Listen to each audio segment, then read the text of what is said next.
حیدرآباد کے کچی بولی علاقے میں AMB تھیٹر کے قریب ہفتے کی شام ایک مرسیڈیز بینز کار میں اچانک آگ بھڑک اٹھی، جس سے وہاں موجود لوگوں میں خوف و ہراس پھیل گیا۔ تاہم فائر بریگیڈ کے عملے نے موقع پر پہنچ کر آگ پر قابو پا لیا۔ اس واقعے میں کوئی جانی نقصان نہیں ہوا۔ اطلاعات کے مطابق ڈرائیور نے شام تقریباً 7:30 بجے کتا گڑا کے SLNT کے قریب گاڑی سے دھواں اڑتا ہوا دیکھا۔ اس نے بروقت حادثے دماغی کا مظاہرہ کرتے ہوئے گاڑی سڑک کے کنارے روک دی اور فوراً باہر نکل آیا، جس کے چند لمحوں بعد پوری کار آگ کی لپیٹ میں آ گئی۔ جلتی ہوئی کار کی ویڈیو سوشل میڈیا پر تیزی سے وائرل ہو گئی۔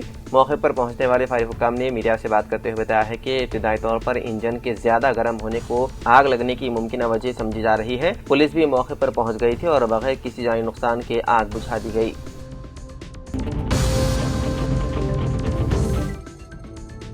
حیدرآباد کے لکڑی کا پل میں واقع DGP آفس کے سامنے BRSV سے وابستہ کارکنوں نے احتجاج کرتے ہوئے مرکزی وزیر بنڈی سنجے کے بیٹے بنڈی بھگیرت کی فوری گرفتاری کا مطالبہ کیا، جن پر ایک نابالغ لڑکی کے ساتھ زیادتی کا مقدمہ درج کر لیا گیا۔ احتجاجی مظاہرین نے الزام عائد کیا ہے کہ بنڈی بھگیرت کے خلاف درج مبینہ الزامات پر فوری اور غیر جانبدارانہ کارروائی نہیں کی جا رہی ہے، جس پر وہ شدید برہمی کا اظہار کر رہے ہیں۔ مظاہرین نے DGP آفس کے باہر دھرنا دیتے ہوئے حکومت اور پولیس انتظامیہ کے خلاف نعرے بازی بھی کی۔ اسی دوران ایک اور احتجاجی واقعے میں خواتین کی بڑی تعداد نے پیٹ بشیرآباد پولیس اسٹیشن کا گھیراؤ کیا اور وہاں بھی سخت احتجاج ریکارڈ کرایا۔ خواتین مظاہرین کا کہنا تھا کہ انصاف کی فراہمی میں تاخیر ناقابل قبول ہے اور اس معاملے میں فوری گرفتاری عمل میں لائی جائے۔ پولیس نے صورتحال کو قابو میں رکھنے کے لیے اضافی پولیس تعینات کر دی، جبکہ دونوں مقامات پر کشیدگی کے باعث حفاظتی انتظامات مزید سخت کر دیے گئے ہیں۔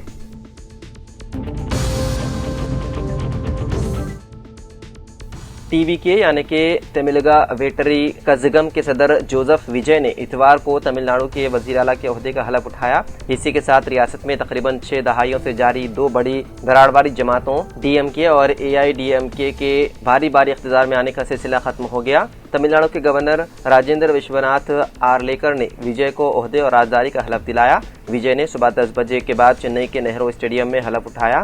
ان کے ساتھ TVK کے کچھ سینئر رہنماؤں سمیت 9 دیگر اراکین اسمبلی نے بھی بحیثیت وزیر حلف اٹھایا۔ وجے کانگریس کے تعاون سے اتحادی حکومت کی قیادت کریں گے۔ گورنر نے وجے کو 13 مئی یا اس سے پہلے اسمبلی میں اعتماد کا ووٹ حاصل کرنے کی بھی ہدایت دی۔ جن 9 لیڈران نے وزیر کے طور پر حلف لیا ان میں بسی این آنند، آدھوا راجن، KG ارون راج، KA سنگٹیان، P Venkat Raman, CTR Nirmal Kumar, A Raj Mohan, TK Prabhu اور S کیرتنا۔ حلف برداری کی تقریب میں ملک کے کئی بڑے رہنما بھی شریک ہوئے۔ کانگریس لیڈر اور لوک سبھا میں حزب اختلاف کے قائد راہل گاندھی، تلنگانہ کے سابق گورنر اور BJP لیڈر تمل سائی سوندراراجن، BJP رہنما K اناملائی اور تمل ناڈو BJP کے صدر N ناگیندرن بھی پروگرام میں پہنچے۔ اس کے علاوہ فلم اور سیاست کی دنیا کے کئی نامور شخصیات بھی اس تقریب کا حصہ بنے۔ اس کے علاوہ وجے کے والدین بھی اس خاص موقع پر موجود تھے۔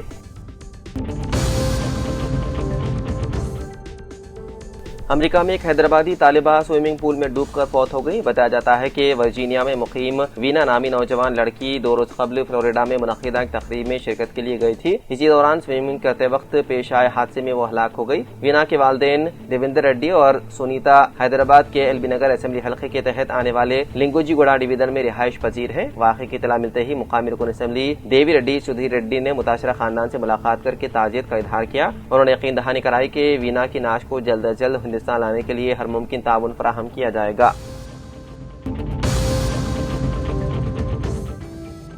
تلنگانہ کے کوتاگوڑم ضلع کے آشواراؤپیٹ منڈل میں ایک دل دہلانے والا واقعہ پیش آیا، جہاں موبائل فون کے زیادہ استعمال پر والد کی معمولی سرزنش ایک نوجوان طالب علم کی جان لے گئی۔ حیدرآباد میں B.Tech دوسرے سال کا طالب علم پون کمار گرمیوں کی تعطیلات کے دوران اپنے گھر آیا ہوا تھا۔ بتایا جاتا ہے کہ وہ مسلسل موبائل فون استعمال کر رہا تھا، جس پر اس کے والد نے اسے ڈانٹا اور سمجھانے کی کوشش کی۔ گھر والوں کے مطابق اس معمولی ڈانٹ پیٹ سے دل برداشتہ ہو کر پون کمار نے مبینہ طور پر زہریلی دوا پی لی۔ حالت بگڑنے پر اسے فوری طور پر اسپتال منتقل کیا گیا، تاہم ڈاکٹروں نے اسے بچانے کی تمام کوششیں کی لیکن وہ ناکام رہی۔ اس افسوسناک واقعے کے بعد علاقے میں سوگ کی فضا چھا گئی، جبکہ پولیس نے کیس درج کر کے تحقیقات شروع کر دی۔